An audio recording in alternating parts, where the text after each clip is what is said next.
What is going on, everyone? Welcome to the Bats Cave. This is the pop culture podcast where I talk about everything in the world of comics, movies, video games, TV shows, and more. I am your host, Alex Bats. This episode one, I want to say sorry for the delay. I know last time I recorded, I said I was going to try to put these out at least bi-weekly, and it's been like 3 weeks, a little over, since the last episode. So yeah, I don't know, I keep on saying that I want to put them out weekly or bi-weekly or whatever, and I do. It's just kind of hard sometimes. My schedule, I just went back to work. Also, if you follow my Twitter, you might have seen me tweet about that. And so that's affected this episode coming out. I was going to have this episode out yesterday by the time this is going up, so on Wednesday is when I wanted to have this out. But then work, and then also wanting to wait for a little bit more information is part of the reason this one is later. But even then, it's still a week later than bi-weekly. So yeah, I do want to try to do bi-weekly for these, but honestly, I can't make that promise now. I at the very least can guarantee one episode a month at the worst, but I want to try to hit bi-weekly. I would like to do that. But yeah, so this episode sucks, honestly. As you can see by the title, it's I put it nicely in the title, talking about the fact that DC is restructuring, but it's a lot more down than that. I think Monday is when the news broke. Monday night.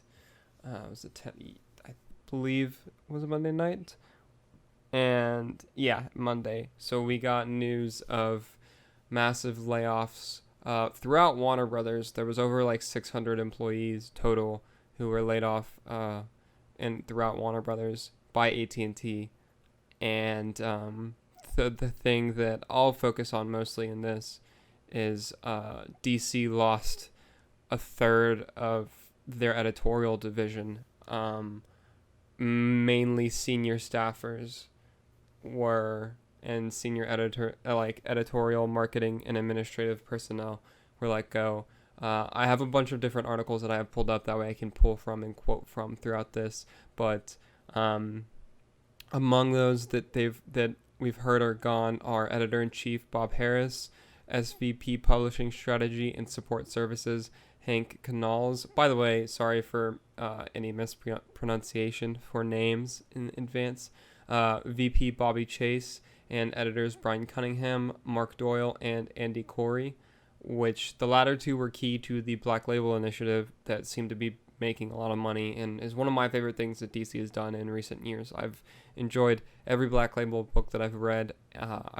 I think, the majority of them. I haven't read all of them, but I've read definitely at least like 70% of the Black Label books that have been put out, and I think that they're really great. So a lot of people are saying that it's looking like the Black Label line will be canceled, which would suck. So that happened, and then in addition, the VP of Marketing and Creative Services, Jonah Wieland, has also been laid off. There's basically, it's, as far as senior editors and staff at DC goes, it's literally more like who's left at this point, which Jim Lee, Marie Javins, Michelle Wells, and Nancy Spears are among some of the prominent names that are there. Marie Javins, it's great that they're the two of the figures that are left right now, and two of the two lead editors now are both women, which is amazing. But the fact that it happened like this is not cool at all. It very much sucks. First off, just like hard thoughts to literally everyone who just lost their jobs. Like, these are people, and now more than ever, times are more uncertain, and financial security is very. It's obviously always an important thing to have, but with the state of everything right now, it just sucks even more, and so that sucks. And this it just, yeah, the DC editorial will now be run by two women for the first time in 80 years is something that's really great. But again, just the fact that it happened like this sucks. Um, yeah, whenever reports first came out that all these layoffs were happening, it was literally being described as a bloodbath, um, which is not good.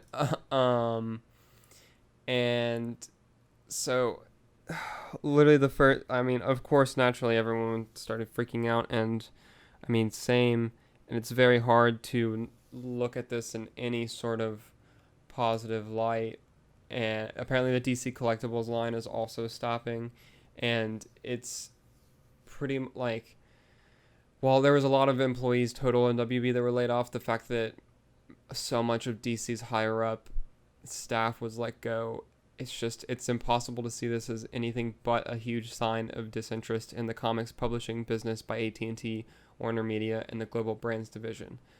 Like, it's so bad. It very much seems like AT&T doesn't care about the comic side of things at all, which sucks, and is something that people have been talking about and has been pretty apparent since the AT&T acquisition. And I thought at the very least that they would want DC to be running effectively, if for no other reason than using it as an IP farm, which I think is a complete disservice to what comics and what the DC characters and everyone working in DC can offer. But I thought it was safe enough in that regard, but clearly not, and clearly they're wanting to change things and shift directions, and they obviously have their sights on streaming and streamlining that and really pumping that kind of content out, which sucks. But I'm excited. I love HBO. I have HBO Max. I got it on launch. I've enjoyed it a lot, and I'm super excited for all the projects that are announced and everything. And so getting more DC stuff there is going to be exciting and is going to be cool, but at the same time, I don't losing comics for that is not a trade-off that I want. And so that sucks. Apparently, there was a report from Variety that this is really them streamlining it so that they can expand the DC brand, which is interesting. Apparently the DC brand will actually be expanding, with DC Chief Creative Officer Jim Lee overseeing creative of all DC-related growth in the company. So that was Variety said that, which, I mean, I guess, maybe. I mean, I hope that's the case, but it's very tough to see that at the moment. And it's weird because, also one of the other major divisions for DC that was hit is basically the entire DC Universe staff was let go, which sucks. I love DC Universe, and that's another thing that I thought, because it's long been expected that DC Universe, as far as their original content and shows and stuff, was going to be rolled into HBO Max, just because that's what makes sense. But I still thought, and am still hoping, that it will stick around as a comic service a la Marvel Unlimited, because it's what I use DC Universe for the most, and I think is absolutely worth the price. I see people often say that DC Universe isn't worth the price, which I don't get, because they're like, oh, it doesn't have that much content. And I guess if you're just in it for the original shows or even the older shows that they have on there, sure, but it's literally it's $8, so it's the cost of 2 floppies, and I have thousands of issues from DC's history to read through. So I love DC Universe for that, and I am praying that it stays around, but that's even more uncertain now, which sucks. And the whole thing is so interesting because the comics industry, and I tweeted about this before this news happened, but needs to find and innovate different ways of distributing comics, both across physical and digital, because there's a major, like, comics have been coming out the same way for like more than 30 years at this point, but Diamond's had a stranglehold on the direct consumer market for like 30 years. And it's something that has worked, but I've even seen people comment on like that sales are constantly hinging on variants and events and renumberings to boost sales for however long to like keep them going until the next time they have a huge event or a renumbering and a relaunch at number one and things of that nature. And so it's something I really like the way that the current Green Lantern series is being approached as a seasonal comic where they're doing, I don't remember how many issues it is per season they're doing, but they're doing them and then taking a break for a little bit and then putting them out again. And I think that is I think that's a model I would like to see used more. And it's something that I think could also benefit because you can have a lot of different characters. Like, one, there should just be more maxis and miniseries in general for characters that we don't see as often, but that deserve spotlight. One, I think that minis and maxis are arguably stronger than ongoings more often than not anyways. Having a clear beginning, middle, and end to something and having it very much plotted out in like a 12 issues is normally the longest that a maxi will go. Having that all planned out, and it just makes for a very compelling story and a very tight story. And it also, from a business standpoint, is something that's very easy to sell as a graphic novel. You can be like, hey, pick up either these 2 volumes of 6 issues or this one hardcover of 12 issues, and that's the whole story. You don't need anything else. It's right there. And that's very accessible. Even if it's coming out in single issues, it's still more accessible than like buying like Batman like 85 for instance, or 86 for instance, was like the start of the current Batman run by Tynion, was like Batman 86, and you're like, okay, well, do I need to read the previous 85 issues to pick this one up? Which, a lot of the time, like, creators will try to make their starting off points new reader friendly, and they are new reader friendly a lot of the time. Like, not everyone knows that, and so I think minis and maxis are a good solution to that, and are just very strong stories, and there's something that can give you the chance and can give creators the chance to tell stories with characters that, again, don't get the spotlight as much as they should. And you can have a lot more creative input. You can give more diverse creators jobs doing this. And I think that it would be nice to see more minis and maxis, or even if you did ongoings but did a seasonal approach to it where you have 6 to 8 issues of like a Hawkwoman book, and then while that's taking a break, you have 6 to 8 issues of like a Vixen book, and while that's taking a break, you can go back to Hawkwoman, or you can do Black Lightning, or you can get a Katana series, or Starfire can get a mini, and you can juggle all these different characters being in different minis, maxis, or seasonal ongoings, and it really frees up your calendar. You're not shipping as many books at once, which is obviously something that AT&T is looking to cut down on from DC.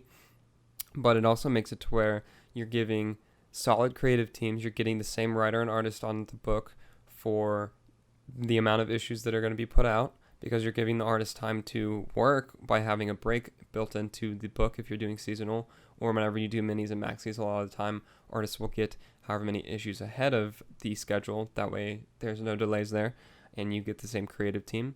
And so I think that there are a lot of pros to doing that. And then the other side of things is the digital marketplace, where DC has a lot of digital first comics coming out now, which are very, very cheap. They're like $1 a piece, and they come out weekly, most of them, if not all, I believe. And then they will later be collected in trades. And so it's something that people have speculated that DC will eventually move to a lot of their books being digital first, maybe not at that reduced price tag. Maybe it'll be reduced some, but probably not $1 for like main titles. And then will eventually be collected physically in volumes after however many issues are out. And I don't know how to feel about that, because even though I'm not pulling nearly as many single issues for different series as I was at one point, I would be bummed about losing the option to do so. and it's not exactly something that I want to see. But again, it's interesting because I feel like DC does need to, like the TKO model is pretty cool, in which you can buy a package that has 6 single issues and a volume, like a collected volume that you get shipped to you. And I think that's pretty cool because then you still get those single issue floppies, which I love being a collector, and I know a lot of people do. But then you also get the volume and you get them all at once, which I think is really cool. So that's another approach that you can take to it.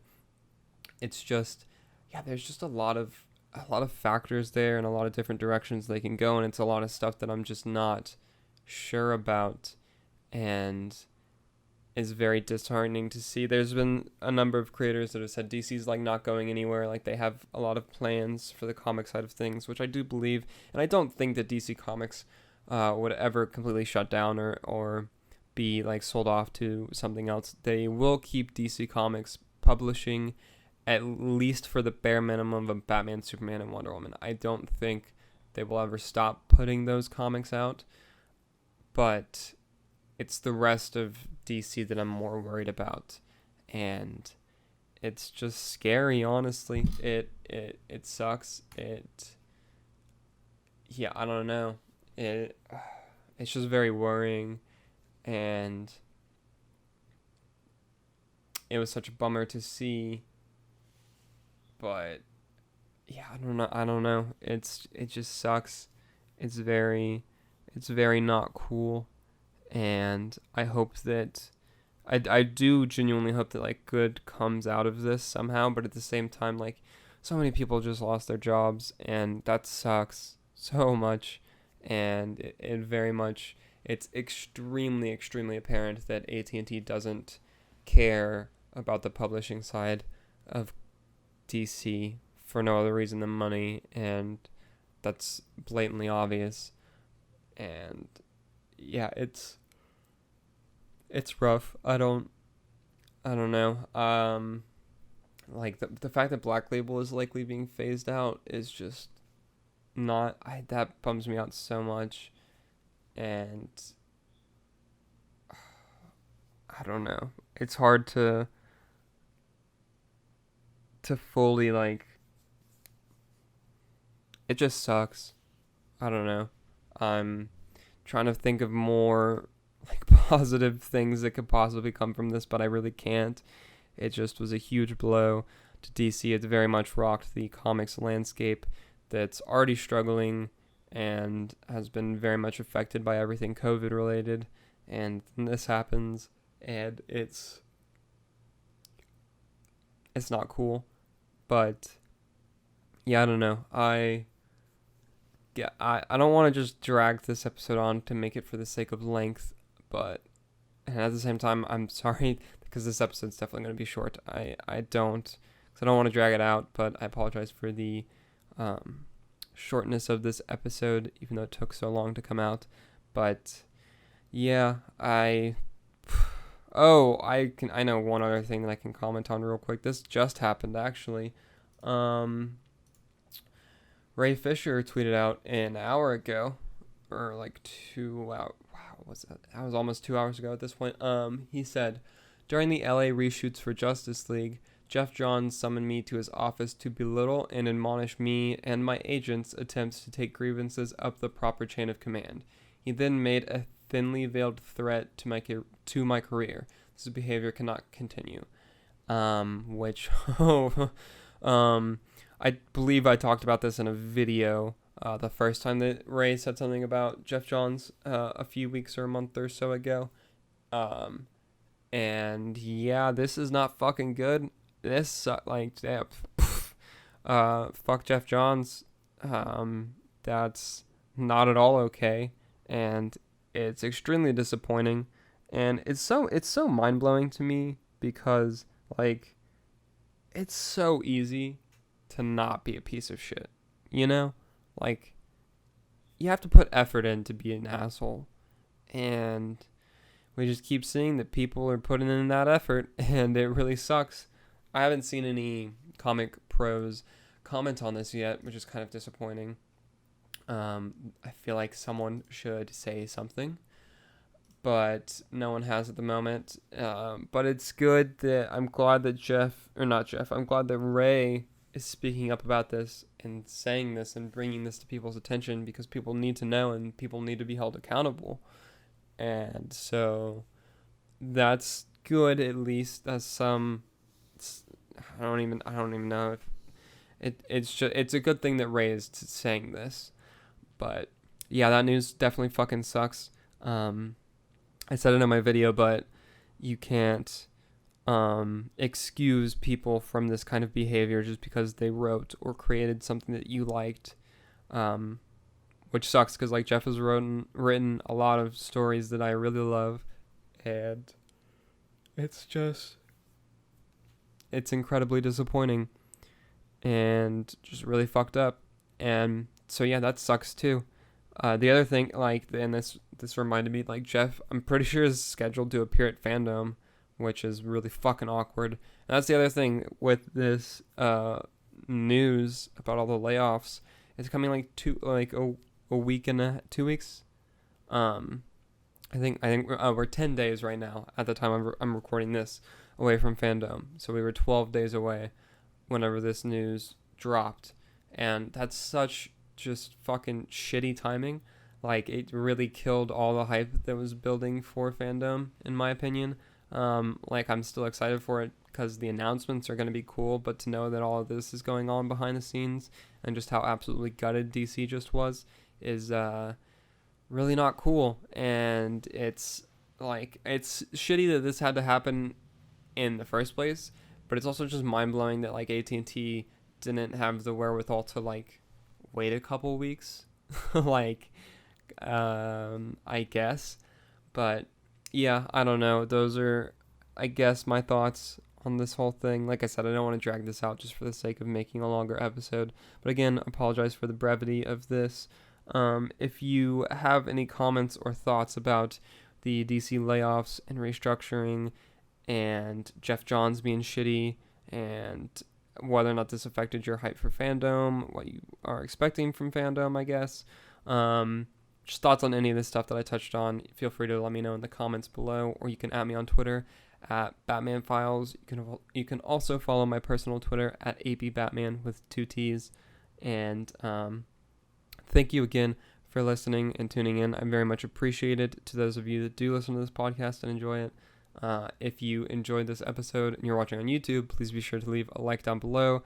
If you're listening on any different subscription services, a review on whatever platform you're choosing to listen to would be very much appreciated. And then, of course, if you liked the episode, a share on whatever social media platform you prefer would also be very much appreciated. Please consider subscribing to my YouTube channel if you haven't already. I'm uploading at least 2 videos every week, typically on Mondays and Fridays. Sometimes the schedule changes a little bit, but I'm doing 2 a week always. And then, like I said at the beginning, podcast episode drops vary, but yeah, I suppose that's it for this episode. Thank you again so much for listening, and be sure to tune in to the next one. Later.